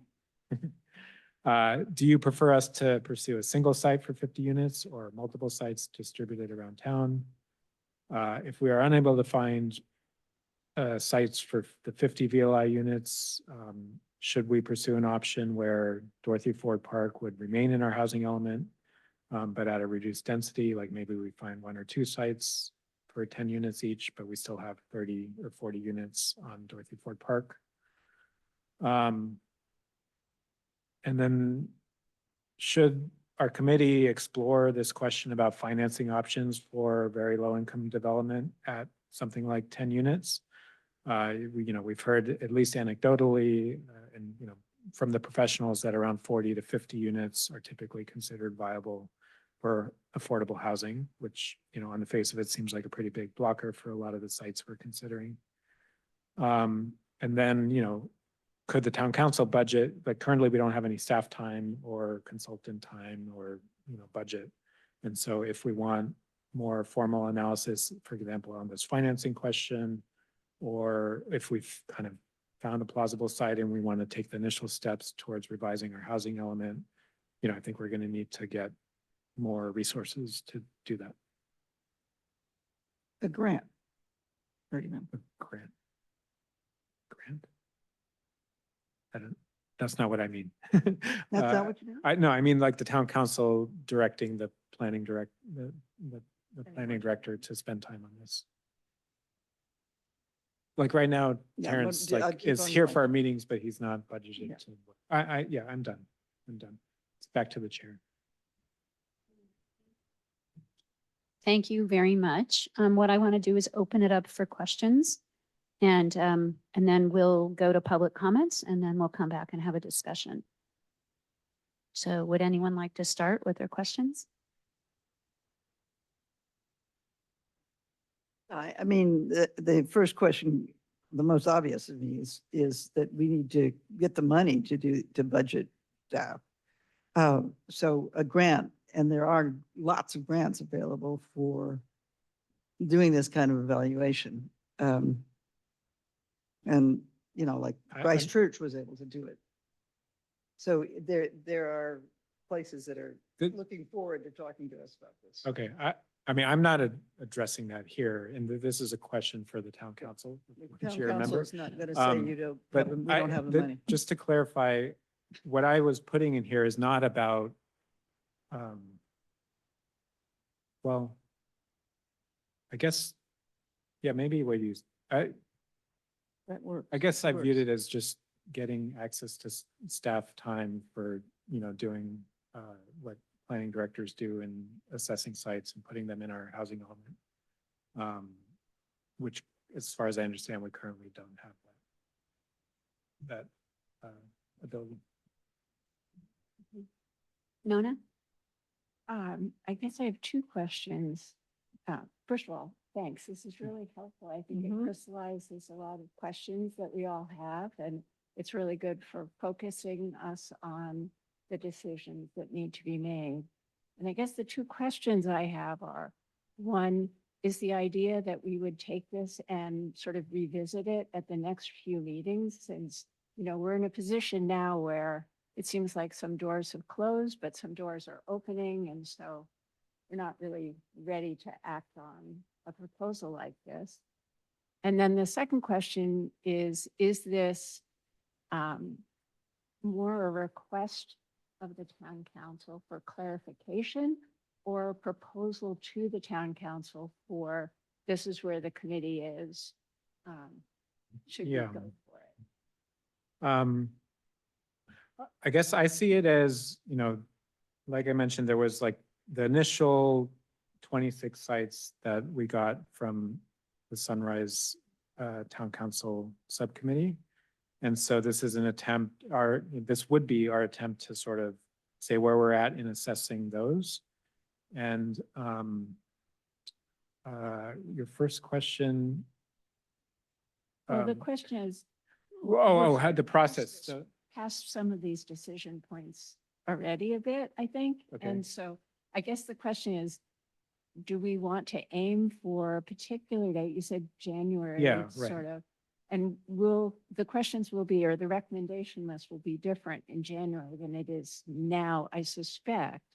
Mainly because I think it's really hard for people to focus, Right. people we're talking to, it's hard to focus on these questions between sort of Thanksgiving and New Year's. And I'm really hopeful that we'll Right. be able to do more outreach in January and resolve some of the things that are So, still kind of. yeah, a lot of that we should probably revisit in discussion, I guess, but I guess my idea was this is a snapshot and we should perhaps in our next meeting assess like, where's the snapshot right now and like put in the final Yeah. thing that we're going to vote on and then report to the town council. And then, I mean, maybe doing it in that, either doing it in that meeting or doing it in the next meeting in January. That was my proposal. And I mean, we can, of course, it's up to the committee and that's probably a good discussion topic. Okay, I have some thoughts on other questions, but maybe we should save that for the discussion. Is that right? Yeah, let's save that for the discussion. Are there other questions? Well, I do, and this is following up. I had a similar thought to Nona, which was about the timing and when is the right time to do this is, I guess that's the question. And that's something I think we may not know in this meeting. But also I think that what Nona asked when she said, is this for clarification from the town council or is it our recommendation? And my thought when I went through this is, I think there's some stuff that maybe we want to get clarification sooner. I really like this concept. I'm all in on this and a lot of it's the timing and what makes sense, but does it make sense to go say with these questions at the end and it's maybe do it in a more than a one-step process is what came to mind for me. Is this sort of an all or none, or can we look at it in different ways? I don't know if you have any thoughts on that. We should just revisit in discussion. I mean, do you Okay. want my thoughts or? Okay. Let me see if I have any other specific questions.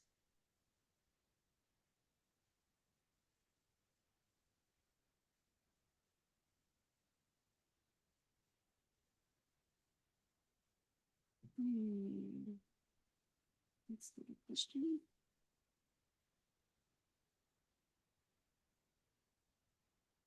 Oh. So I do have one question when it comes to Dorothy Ford Park.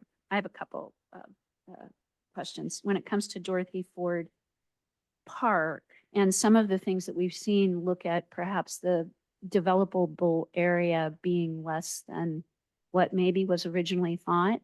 And and maybe this is something we have to talk about in discussion or as we get further along is how we want to treat that as we move forward.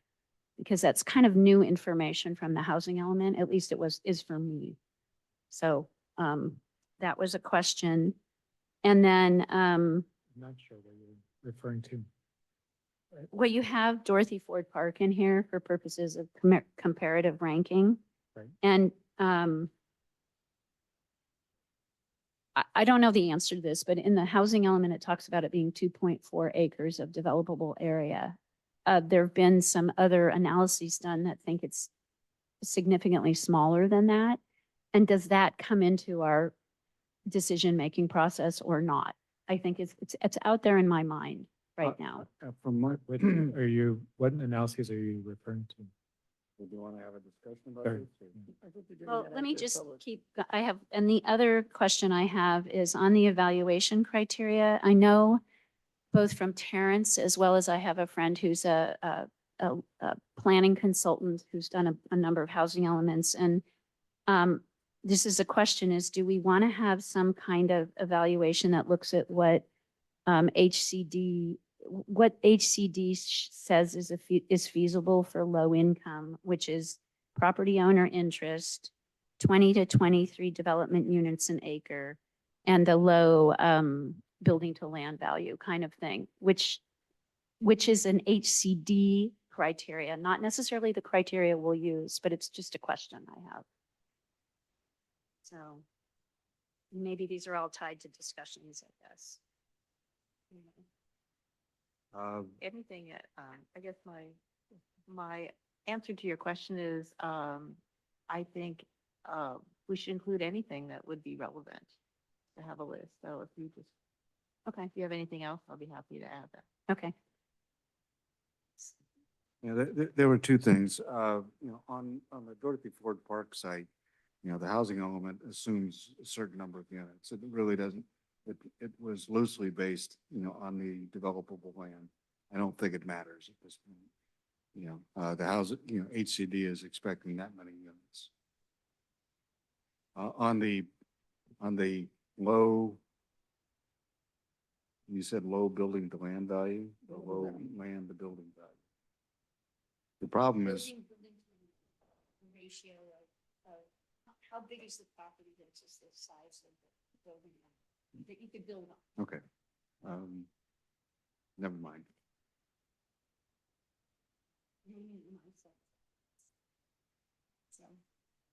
Are there any other questions? I do have a question of your low building to land value. Are you talking about dollar value, the land? No. So for instance, a property is 50,000 square feet and there's a building on it that is 5,000 square feet. So your ratio is 1/10 essentially. Whereas you could have a 3-acre property that's 150,000 square feet approximately, and your building is 7,000 square feet. So you have a much lower building to land ratio. You have more land on which you could build. And that's a criteria, a positive criteria? It's for HCD, it's a way of showing feasibility that you will get buildings on that site. I see. Thank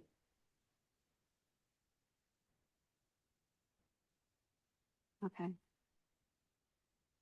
Because the other way to think about it, is about, the more units you can get, on a piece of land, the lower the land cost is. I think that's the way that HCD actually thinks about it more than the other way around. So, that's why they think, 20 units an acre, is that threshold, at which you essentially start to get affordable units.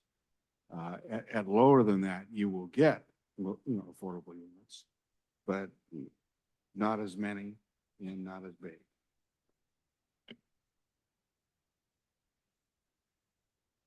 Are there any other committee questions? All right, let's open it up for public comment, please.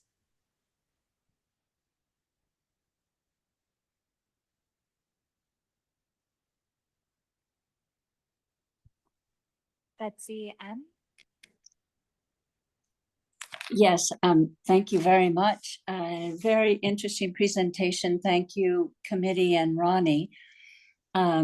Your questions and the rollout was very distilling and focusing. So by and large, I just want to commend you for the process of thinking about this clearly and putting the questions out there. Were I serving on the council, what would be hard for me are your question number 1 and question number 2, which reads, should we focus on a single site for the 50 units? Should we focus on 5 sites for the 50 units? I would, in order to respond thoughtfully, I would want more information. it's so dependent upon my evaluation of what the single site is and what the 5 sites are. So I guess that I would ask you to consider that and see whether you can't surface a lot more information by the next meeting, or else postpone sending this information and asking for input until you have more to offer. I think the downside of asking a question prematurely is that you'll get, you know, what you put in is what you'll get out. It might not be as thoughtful as it would have been had you provided more information. But again, I think by and large, the direction that you're heading, it's very clarifying for me, and I appreciate it. Thank you, Betsy.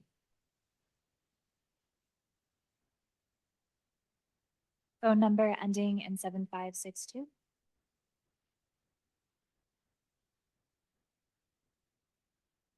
Good evening, Caroline Bertongen again. I agree with Betsy. This is a wonderful presentation, and yeah, be careful in what you submit. But it looks like you guys are being careful in the process, and you. But also, if there's a timeline, don't postpone a meeting, because as you know, with town council, it takes forever to get something done. On another note, you were inquiring who you could contact for the Sequoia as well. Sue Crane, who is a resident there at the Sequoias, was at the ad hoc affordable housing committee. For some reason, she had to resign because of, I believe, medical issues or personal issues. But Sue Crane and Sarah worked together, and Sarah was also on that affordable housing. So if Adrian was on maternity leave at that time, as well as now, you can contact those two people, and hopefully they can give you more information. Thank you. Thank you, Caroline. Do we have any other comments from the public? Okay, well, let's open it up then for committee discussion.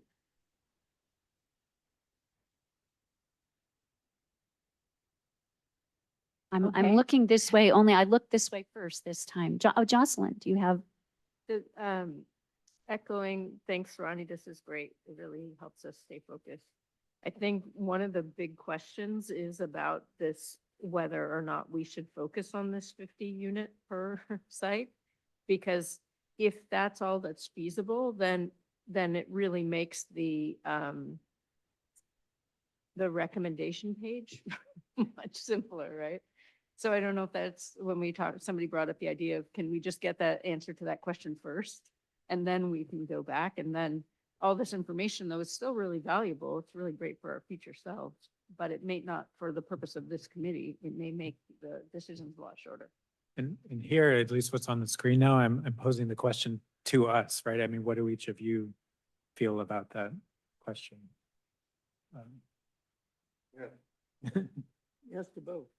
Well, Yes, on 50? okay, I think, you know, if we do a shotgun approach, you know, we'll have, you know, a couple dissertations worth of, you know, of work to do. You know, and I think that, you know, if our, you know, committee could focus on one or two, you know, big fish, you know, we're a lot more likely to create success instead of wearing ourselves out. I mean, I look at the amount of work as, you know, as a career's worth of work, you know, rather than a few weeks worth of work. I have sort of a different take on that, because I go back to one of the objectives that the original Housing Element Committee had, which is to try to disperse the housing around, a little bit more around town than all situated in one area. And Oh, no. I just want to be careful that we're actually talking about what we put in here, not debating the subject.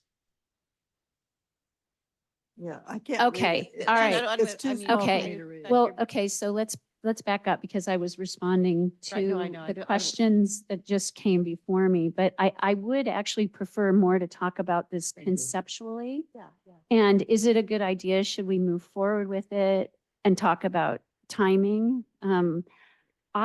As I said, I think it is a great concept. I think we all are feeling the need for some clarification.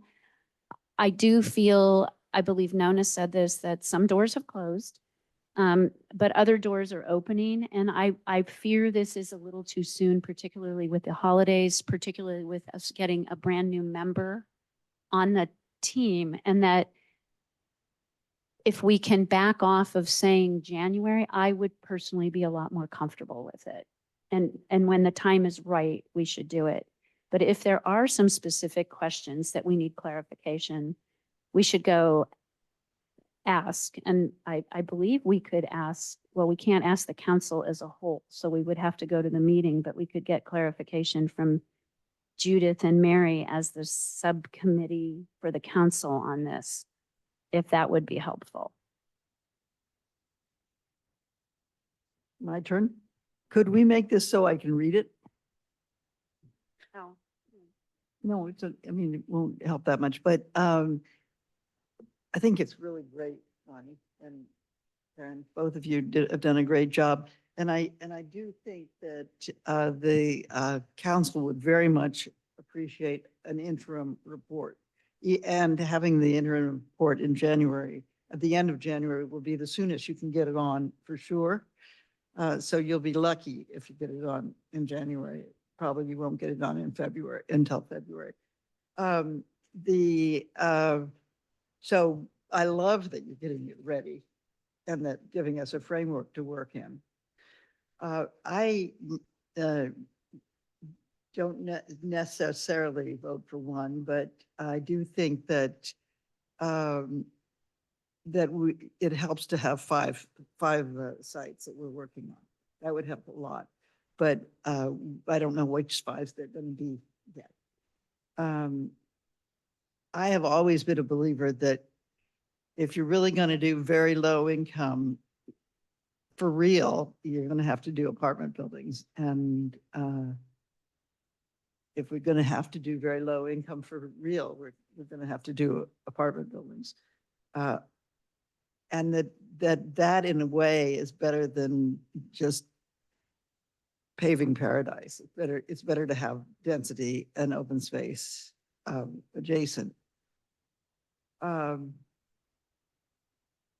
So those are my thoughts, I think, and I think it's a great job you've done. I'd like to see you add the Hawthorne Historic Complex to your list, because I think having it on the list will open doors that are not opening yet. If it was here, how many units would you suggest putting on it? I would just, we're simplifying this, but we're simplifying 50 units and 10 units. So I would say 10, because I think the only opportunity would be to find somebody who's willing to take that old mansion and refurbishing it for people. And it's a 3-story, and just for 10 for sake of 5, because they cannot add new buildings. It's restricted, and there might be, might be some old jack. I think Simplistically, it's on the we order of that's their 10. problem. Our problem is saying what we want, and what we want is 50 units on or 20. We want it 20 to 23 per On acre. Hawthorne? No, per acre. We want to have Oh, right. No, I'm just saying for this, for yeah. simplistically, it would be in the 10. simplistically, what we want is 20 to 23 per acre. Over how many acre? You said 50. And you I guys don't might know. disagree. That depends on what Hawthorne's what MROSD, it would take a lot to move the conservation easements around, but that's what they're doing. And so we should ask what we want. as opposed to trying to guess what they want, what they can do. We can I- pretend we don't know. The historic district currently is 13. Right. So, I'm just saying, I'm just stating the facts. Yeah, Not yeah. the. But we don't want to, we don't want them to put a subdivision with 50 houses on it. We want them to put a density on a certain area, right? So they wouldn't have to necessarily impact the buildings. Although obviously I understand it's in violation of the conservation. But parts of the conservation easement are very difficult to comply with. So- I think, I Getting into the weeds. I mean, That's the what I we, I do think you have to get into these. I mean, I think as part of what, is protected by the conservation easement that shouldn't have been protected in the first place. That's It was, They didn't- I mean, there's part of that property that, for 100 years, was a junkyard. That That's right. it's odd that it, somehow became preserved in the conservation easement. I mean, the open space district spent, more than $500,000 just hauling away garbage, from parts of the site.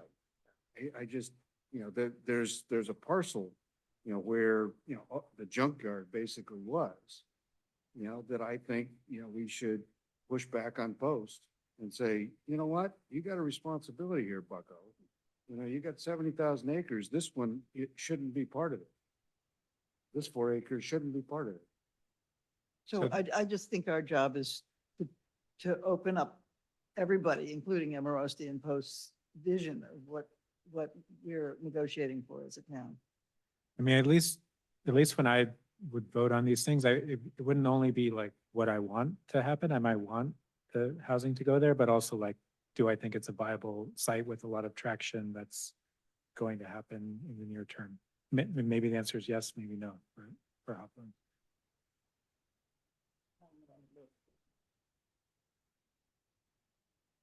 I think what I'm hearing is that you may have it as, is it viable for 10? Yeah. Or is it viable for 50? Yeah, we can have it. But I wanted to ask, if this is where I was going, and then I was told I was headed in the wrong direction, is that I kind of see, perhaps with what we have in front of us right now, the opportunity for maybe 3 sites, 2 at 20 and 1 at 10. And I don't know where that falls in this, is all I was trying to, Oh, to okay. say on that, is that I think I'd rather get, if we can't get one big one, I do like the idea of not putting it all in one place, because it is about mobility. It's about diversity. It's all those things that we're trying to achieve.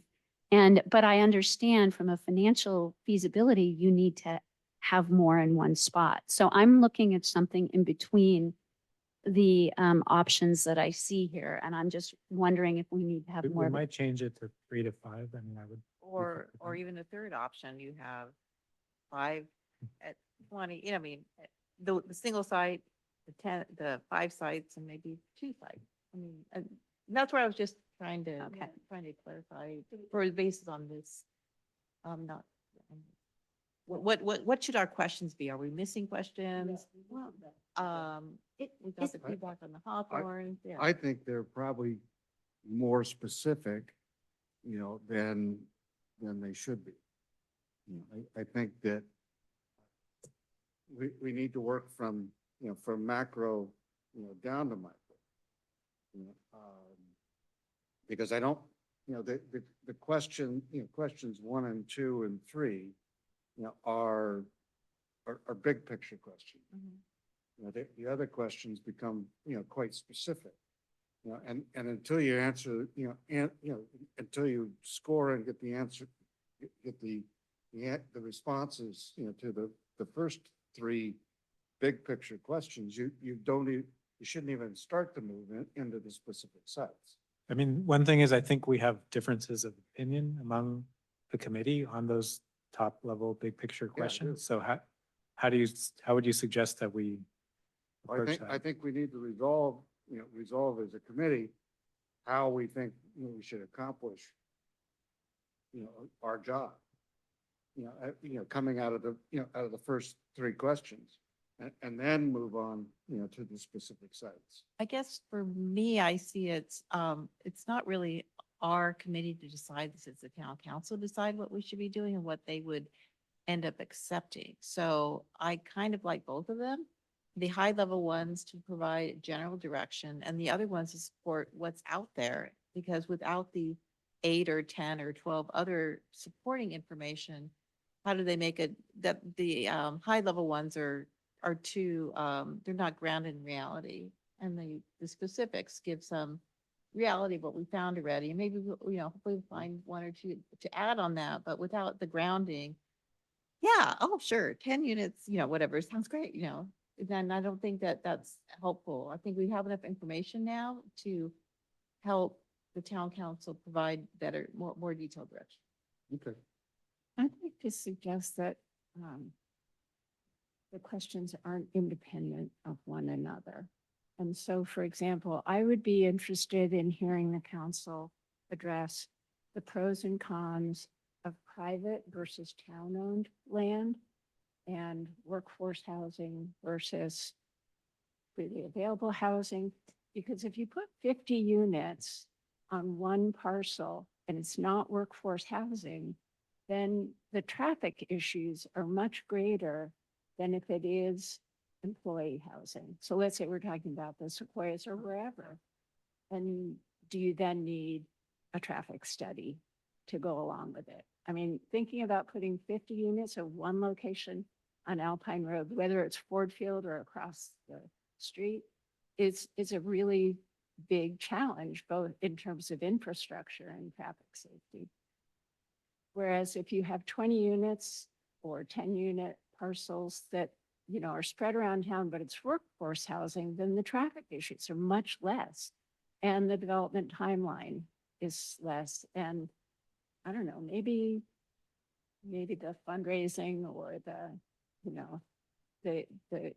groups that would help move this along would be different. Anyway, I think that there are interactions between the questions, and that's the kind of clarification that I would find really helpful. I want to throw this out is I think we all agree this is great work. Yeah. Absolutely. But that we need a little more time to digest it and think about things. And maybe this is at our next meeting, we dive a little further. People come prepared with things they'd like to see.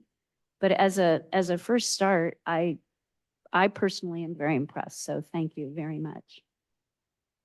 Does anyone have any thoughts on that? I share your thoughts. I think it does help, help us focus. And, but I do think that there's, quite a bit more study and, I know in my committee, we're behind. Because I think that there's some bigger planning issues, that probably require, looking at some what the options are. Because I don't think it's, just a matter of, establishing, is it a good idea, or not, to identify a property. Because I think the Alpine, Portola corner, is a very important spot, that, we could miss an opportunity at this point. I think there's, literally a Y on the road that needs to be turned into a corner. You'll get it when you see the pictures. No, it used to be a Y. Okay. I mean, the reason the Jellic, the Jellic building is where it is that Alpine turned into Portola Road, before 1951. Got it. Okay, so are we in agreement that we want time to take this back, come to the next meeting, be more prepared to discuss what things we really want to see in that? Is that? So I'm hearing, that the general direction is positive, that we like this, and then that folks can provide more more detail and you can. Yes. Yeah, no, so I think it's a working document and then. Yeah, At some that- point, we say, okay, we're gonna vote, you know. Well, it is, but we can't all collaborate Yeah. on it. Yeah, at some point, well, wait a second. Once a site is public, I don't know if you, Dangerous We- to we can't do collaborate anything- online. oh, got yeah, it. I anything. see. Yeah, unless we're in public. I understand that. I thought you meant about specific properties, but yes, I understand. Thanks. Any other thoughts on that, or we'll move on to the next item? I'm just thinking that maybe for the next agenda item would be additional items for this report. You know, present so we could easily add it on for the next agenda. Mhm. That- Okay. That's. Yeah. And I appreciate all reminders about those next agenda items. Okay, so feel free to get in touch with me whenever you want. And so I'm not like working on revising it in any way for the next meeting, right? Correct. From my point of view. Well, I heard I- two different I, things. that's what I heard. Yeah. Because we need to work on it together in a group. Is that? No, is that what, let's go through and make sure that's what our, Nona, what is Just your, making it clear that we can't, it is a Google Drive file that can be shared, but we can't have multiple, too many people looking at things. So, right, but you can provide, I don't think I have the direction to understand what everybody wants. Okay, I mean, some of those maybe specific things like that, sure, I can do that. But I mean, I think Right. the main thing that like, at least Karen and Carter are saying that they want to think more and discuss in our next meeting. I think if we, the three of us, Mary, Carter and I, develop more sites that we want, we can use that template to create a little sub deck that's at some point we could combine together. or one line, if you have Karen, if you have a proposal on, well, I want a 30-unit thing and they choose ahead or something, that could be added in the next meeting line, smaller things. okay, And also, I mean, we can't talk about this as a committee in the interim, but if two people want to get together and discuss it among themselves, then two or three even, then they can. okay. So that we can provide to you, Ronnie, our input of what we would like to perhaps talk about or see in the next version. Is that what I'm hearing? No, I no. wasn't saying that. I'm not Okay. quite sure if we can do that. Yeah, that's what think I, That now, or you should do that, Right. come prepared. for in the next meeting. Yes, The next, okay, yeah. that's what, okay. That was where I thought I started out, is that we need to work on it collectively. And this subgroup here will have, hopefully will have more to add to it at that point in time. Okay, great. Gone? Okay. All right, I know. So really quickly, item 4E, the San Mateo County income limits. I included these in the agenda package, and I wanted to let you know that I took these from a San Mateo County site page, but what I took was actually, there's another page that has the correct information, and I will include it in the next agenda package. My apologies. The income levels are all the same. It's just the rental, the page 2. Yeah, right here. This page here is incorrect. And Emily, I sent you the correct link, which the numbers for the rental maximums are lower. And I need to do a little research because I'm not sure why this was also posted, but that was drawn to my attention. So I wanted to make people aware of that. What is this for? I'm the San Mateo County No, income limit. I understand what it is, but why are you sharing it? I was sharing it because I wanted the public to see and for everybody to have the same understanding of what the income levels were and the rental levels.